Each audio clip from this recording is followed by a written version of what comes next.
Assalamualaikum warahmatullahi wabarakatuh. Perkenalkan, saya Sukmawati SPDI, calon guru penggerak angkatan 7 dari Kabupaten Aceh Barat Daya.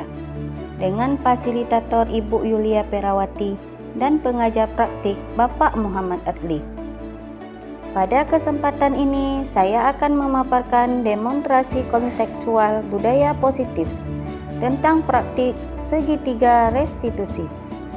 Restitusi adalah proses menciptakan kondisi bagi murid untuk memperbaiki kesalahan mereka, sehingga mereka bisa kembali kepada kelompok mereka dengan karakter yang lebih baik. Restitusi membantu murid menjadi memiliki tujuan, disiplin positif, dan memulihkan dirinya setelah berbuat salah. Restitusi bukan untuk menebus kesalahan, namun untuk belajar dari kesalahan. Segitiga restitusi adalah suatu dialog yang dijalankan oleh guru agar dapat menghasilkan murid mandiri dan bertanggung jawab.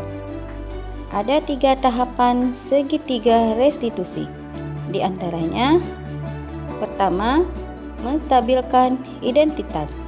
Yang kedua, validasi tindakan yang salah. Dan yang ketiga, menanyakan keyakinan. Berikut penerapan segitiga restitusi dalam memecahkan masalah murid di sekolah. Kasus pertama, peserta didik terlambat. Pada hari Jumat jam pertama, di kelas 12 IPS 1 pada pelajaran pendidikan agama Islam, seorang peserta didik bernama Heriza Sardi terlambat datang ke sekolah dan terlambat masuk belajar. Berikut ini praktik segitiga restitusi pada kasus pertama.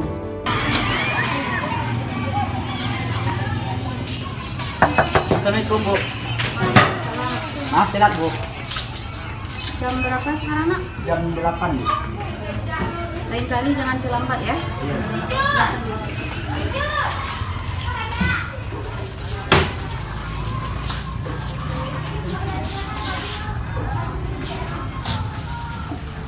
Selamat pagi, Heri. Selamat pagi, Bu. Heri tahu tidak kenapa Ibu panggil ke sini? Tidak tahu, Bu. Oh, jadi tidak tahu ya. Heri tadi datang ke sekolah jam berapa, Nak? Jam 8, Bu. Sekolah kita masuknya jam berapa? Jam 7.45. Berarti Heri datang ke sekolah sudah tepat waktu atau tidak? Tidak, Bu. Sudah terlambat. Iya. Itu perbuatan baik atau tidak, Nak? Tidak, Bu. Iya, setiap orang pasti pernah berbuat salah. Ibu juga pernah melakukan kesalahan. Ibu juga pernah datang ke sekolah terlambat untuk mengajar. Tapi di sini Ibu tidak mencari siapa yang salah. Ibu hanya ingin membantu Heri untuk mencari solusi agar Heri tidak terlambat lagi untuk datang ke sekolah. Heri pasti punya alasan kenapa Heri bisa terlambat datang ke sekolah. Coba ceritakan dulu. Karena saya terlambat bangun, Bu. Makanya saya terlambat datang ke sekolah. Kalau boleh tahu, Nak, kenapa Heri bisa terlambat bangun? Saya tidur larut malam, Bu. Saya suka nonton TV dan saya nonton bola larut malam. Oh, jadi penyebab Heri terlambat bangun karena terlambat datang ke sekolah karena Heri terlambat bangun dan disebabkan tidur larut malam. Iya, Bu. Kira-kira datang ke sekolah terlambat itu sudah sesuai belum dengan keyakinan kelas kita yang sudah kita sepakati bersama? Maaf, Bu. Saya sudah melanggar keyakinan kelas kita. Heri masih ingat tidak dengan keyakinan kelas kita yang sudah kita buat dulu? Ingat, Bu.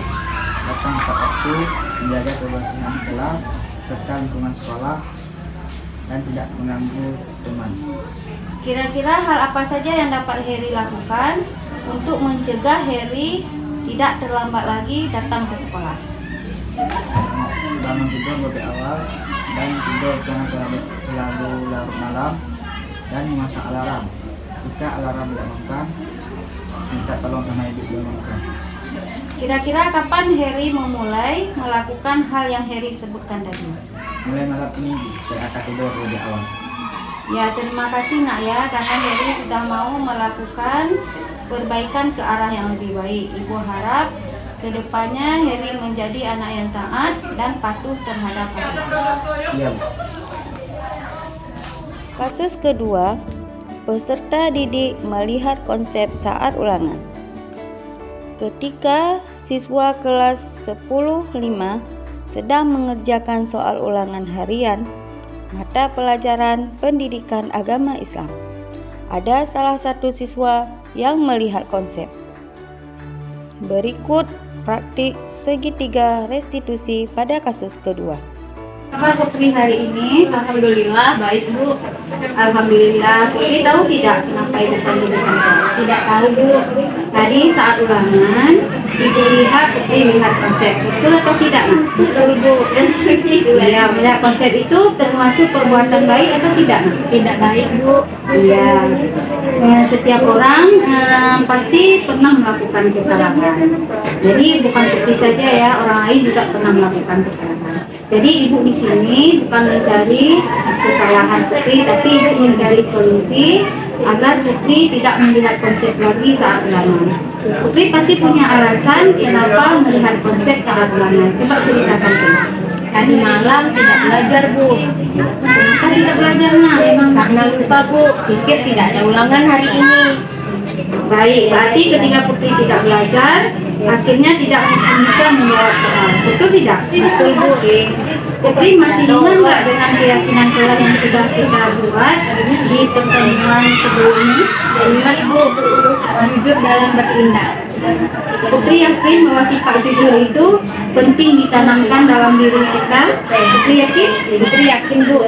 Kalau sudah yakin, kira-kira apa yang harus Putri lakukan untuk tidak melihat konsep lagi? Karena melihat konsep itu merupakan perbuatan yang tidak jujur. Nah, apa yang harus Putri lakukan agar Putri tidak melihat konsep lagi? Belajar serta mengerjakan soal semampunya dan berdoa. Baik, Putri sudah tahu kan apa yang harus Putri lakukan supaya tidak mencontek lagi? Sudah tahu Bu. Kapan Putri memulai memperbaiki itu semua? Hari ini Bu. Baik, mulai hari ini Putri akan melakukan hal yang Putri katakan tadi, belajar serta mengerjakan soal semampunya dan berdoa. Iya. Terima kasih Mak ya, Ibu yakin Putri dapat menjadi pribadi yang lebih baik lagi. Berikut ini tanggapan dari murid. Assalamualaikum warahmatullahi wabarakatuh. Perkenalkan, nama saya Heriza Sardi. Saya dari kelas 12 kelas 1 dari SMA Negeri 2 Bia. Perasaan saya setelah melakukan restitusi bersama Ibu Sukmawati adalah saya sangat senang karena saya dapat solusi dari permasalahan saya yang suka datang terlambat ke sekolah. Terima kasih Ibu Sukmawati, saya janji tidak akan terlambat lagi datang ke sekolah. Sekian, wassalamualaikum warahmatullahi wabarakatuh. Assalamualaikum warahmatullahi wabarakatuh. Perkenalkan, nama saya Cut Putri Alkisti. Saya dari kelas 10-5. Saya berasal dari sekolah SMA Negeri 2 Aceh Barat Daya. Perasaan saya ketika melakukan restitusi bersama Ibu Sukmawati adalah saya merasa sangat senang karena saya diberi solusi atas permasalahan saya yang suka melihat konsep ketika ulangan. Terima kasih Ibu Sukmawati, saya janji saya tidak akan melihat konsep lagi ketika ulangan. Sekian dari saya, Assalamualaikum warahmatullahi wabarakatuh. Kesimpulan, penerapan segitiga restitusi pada masalah yang muncul dengan menempatkan diri pada posisi control manager, maka aspek yang ada pada murid adalah motivasi intrinsik, sehingga penanaman nilai-nilai kebajikan dapat tumbuh dan berkembang menjadi suatu kebiasaan positif, membentuk karakter positif murid, sehingga tercipta budaya positif. Sekian, terima kasih. Wassalam.